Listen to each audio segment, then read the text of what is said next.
Welcome to episode 235 of the You Can't Comp This NBA Trading Card Podcast. Russell and I are back with another timeless moment following on from episode 234, where we did a bit of a check on the pulse of the hobby. Yeah. Got a little bit more of a deep dive for those that are really looking for the welfare and health and well-being of the hobby. We ran out of time, but also too, it's been a minute since we did a timeless moment. So this is good to actually jump back in on it. So basically, just if you didn't listen, you need definitely to go back and listen to it because you'll enjoy it. But basically, we're just trying to say what's going on in the hobby. Yeah, where are we at? Yeah, so I found 3 interesting articles that we're going to break down in this episode. And this is from, unfortunately, our friends at Sports Cards Investor. Target says trading card sales could break $1 billion next year, while Walmart reports a 200% spike fueled by Pokemon, Magic, and sports cards. Collectors are chasing everything from 90s packs to the latest releases. So I think the obvious initial reaction to that is, well, how much of this is sports cards and how much of this is TCG? And I think that does have to be said. For sure. But at the same time, too, I think that market is transient and those people will cross back and forward, because I'm sure some of the people who are currently buying Pokemon had previously bought NBA. Yeah. And then as the market shifts around again, which it, eventually will, I think, some of those people will sort of come back. Also on that, I think there's the investor side of it. Now, I've been in the TCG space with Magic years and years ago. I see it a lot with Pokemon at the moment. What I don't see is people getting piles of slabs and shuffling them together as a deck of cards to play the game. They're actually investing in the cards as the same as we would with sports trading cards. As a physical commodity, David Ralph. Yes. They're actual tangible assets rather than acquiring them. I remember in the Magic the Gathering days, there were 2 different things. You would obviously have those rare cards that were worth a lot of money and the vintage cards that you couldn't play in the current. That you couldn't go to your local game store and play a standard constructed tournament with a card from 1993. Yeah. But it's still worth a lot of money. So people are after the new shiny stuff because they want to play with it, or they're after something alternative because they want to collect it and get it graded. And I think that's where we're the space we're operating in, especially with Pokemon and graded Pokemon cards. Look, I think my comment add to this is that retail is not going away. And I actually think it's a really important part of the hobby, because for people that do want to do a rip themselves, retail is often the affordable thing. So where I'm going with that is, when we're talking about our friends at Fast Break Trading Cards, we quoted some of the hobby boxes. They're $800 to open a hobby box, whereas you can get into a blaster for, I think it was $90 for the Mosaic 2425 that they had. Yeah. So I think this market is really important for that, letting people access the hobby. I think the other thing we need to mention here too is that people also flip retail. So there's that really strong driving force undertones or underpins that, where we've seen that in Pokemon, where people have been fighting in shops. And remember, not that long ago, people were fighting over NBA stuff to flip. So I think we're raging about bots taking away all the pre-orders and things from different websites. Right. And look, I think there's an ebb and flow to that, and there's a supply-demand element to it.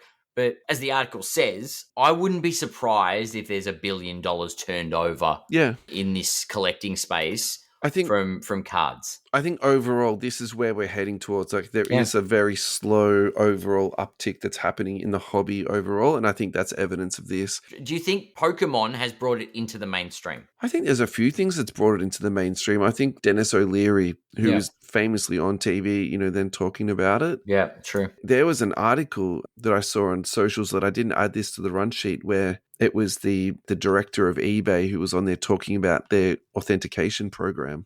Yeah. And because their eBay stock price has significantly gone up, and he was directly correlating that to sports cards and their authentication program. He said some bullshit like, they've never had a problem with, what did he say exactly? It was something like, they've never let through a fake through their authentication. Yeah, and I'm like, to the best of his knowledge. He said some wording like that. I'm like, we've never been caught letting fakes through, whatever. Yeah. They've not authenticated that piece of data either. Yeah, anyway, exactly. There's a couple of good comments on this here. Game Over 1776. GameStop is the place for cards. So what that means to me is there's other places you can also buy cards from that's not included in this $1 billion. I think that's 100% correct. For sure. This is from O Long Johnson. The hobby is propped up by Pokemon and TCG, shelves stocked and sports cards inventory untouched in multiple locations. Per GemRate, PSA has had a 20% decline in year-on-year sport card submissions.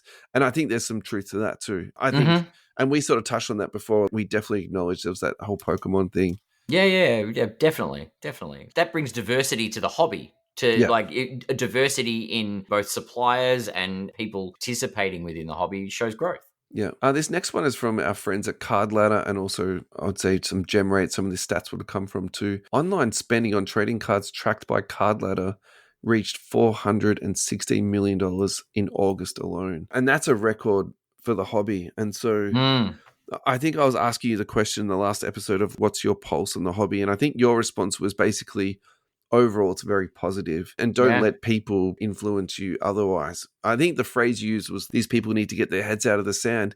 And I think this is the type of stuff where if you don't want to say to someone, take your head out of the sand, what you could alternatively say to them is, why don't you look at the projections from Walmart? Why don't you look at the facts from Card Ladder where it's 416 million? And I think for me, I find this actually quite refreshing, because sometimes it's so easy to get caught up in the negativity of the hobby is dying, or this person's got scammed, or this has happened. $416 million in a month is ridiculous. So this is the data that's gone from around about 2020 through to 2025, right? Like, and you look at this little roller coaster, see those little bits where it dips a little bit? Is that where the hobby's dying? Is that where everyone freaks out and complains about the hobby dying?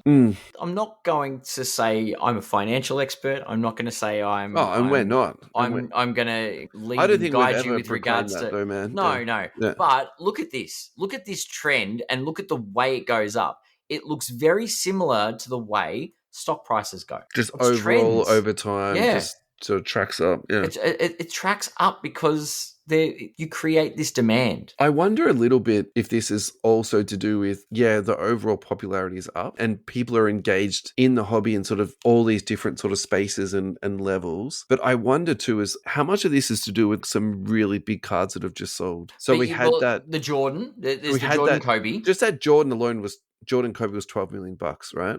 Sure. Then we spoke about the Kobe 1/1, which was 200,000. Yeah, but we looked at Kobe as an overall. We've looked at Jordan as an overall. But maybe we see those same data points. Yeah, but where I'm going with this ad is, so if you rewind back the clock a little bit, maybe the average sale used to be $25, whereas maybe now the average sale these days is like $50. Does that make sense? Like overall, the hobby is just sort of... But we've seen an asset, and we used Kobe last episode as an example, and we've used the number of sales that's gone up, but I wonder if just the average or maybe the aggregated price of each card has just trickled up. We look at we historically look at like a Jordan card, right? So from 2020 to 2025, we look at a Michael Jordan card go from $3,000 to $20,000. That's reflected in these numbers. The actual transactional value of the higher end stuff is growing. So if once again, we go back to the comment of it's actually a tangible asset. These cards aren't depreciating. There's a lot of these. And obviously it's not every card, but what we're saying is the high-end stuff is increasing in value because the demand is there. There's never been a higher demand for Michael Jordan, Kobe Bryant, and obviously we're going to see it with Steph Curry and LeBron James in our basketball space. Yeah. But historically, if you go out and buy a Herb Jones rookie card for $10, spoiler alert, unless Herb Jones sets the world on fire in the world of basketball and becomes a clone of Victor Wembanyama, he's probably going to sell. You be careful what you're about to say, big fella. You be careful here.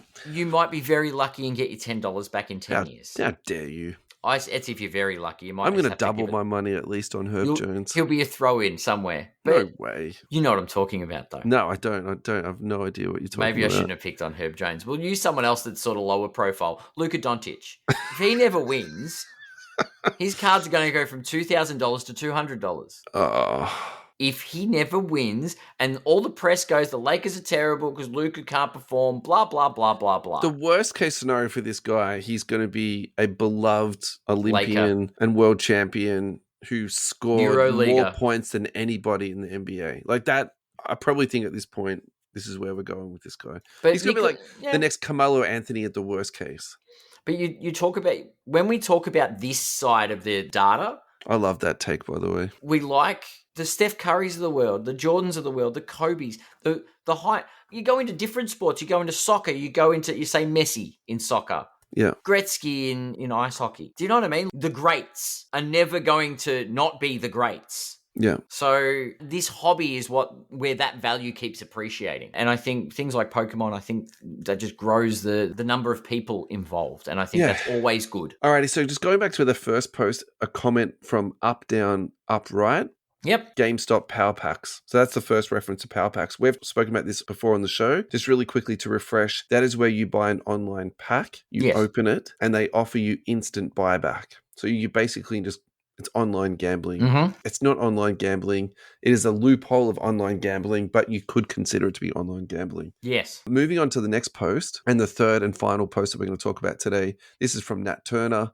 He's basically just summarizing the facts again that we just spoke about. Card letter stuff, yeah. 416 million. When you go into the comments on that, this is from @BockAin'tBTC. Wow. And Power Packs is just in beta mode. So what I would interpret that to say is that these are going to be very, very, very popular with people. And this is also touching on what Matthew Hull was saying on our previous question and answer segment, where it's like he was talking about flippers, the gambling component of it, and the American influence trickles down into our hobby. I kind of am beginning to believe in this Power Pack thing as changing the hobby. So in terms of they have access to the PSA vault where they can buy cards off people instantly, put them into these repacks, and then you're selling them en masse to people. And people love that instant hit. Yeah. It's there. Like the logic is there, isn't it? All right.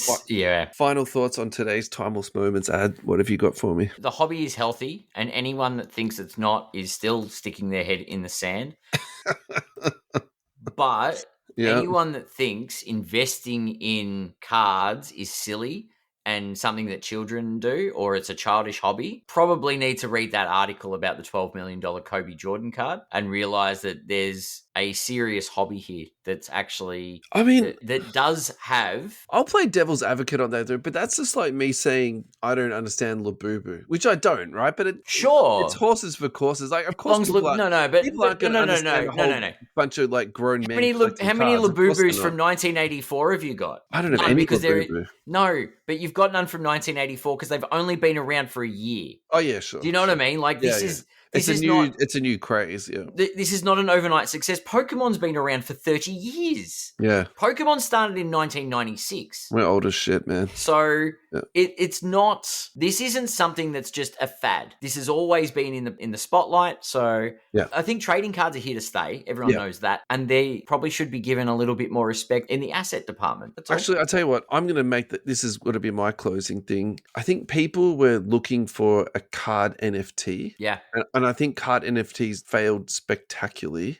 Definitely. And maybe this Power Pack is the perfect hybrid of physical cards with a digital instant hit and delivery. That dopamine hit. Well, you can just go online at any time you want and buy your Power Pack. Yeah. And get instant rebuy. Yeah. Somehow we turned Pulse of the Hobby into frothing over Power Packs. Wow. I'm okay with this. Gamble responsibly. That's all I'll say. Hang on a second. Anyway, thanks, Ad. Thanks for extending the previous episode. For those that didn't check it out, episode 234 of the You Can't Comp This NBA Trading Card Podcast is where we start Pulse of the Hobby. And this is where we shut the machine off and we say good night. The pulse has been checked. Good night, everyone.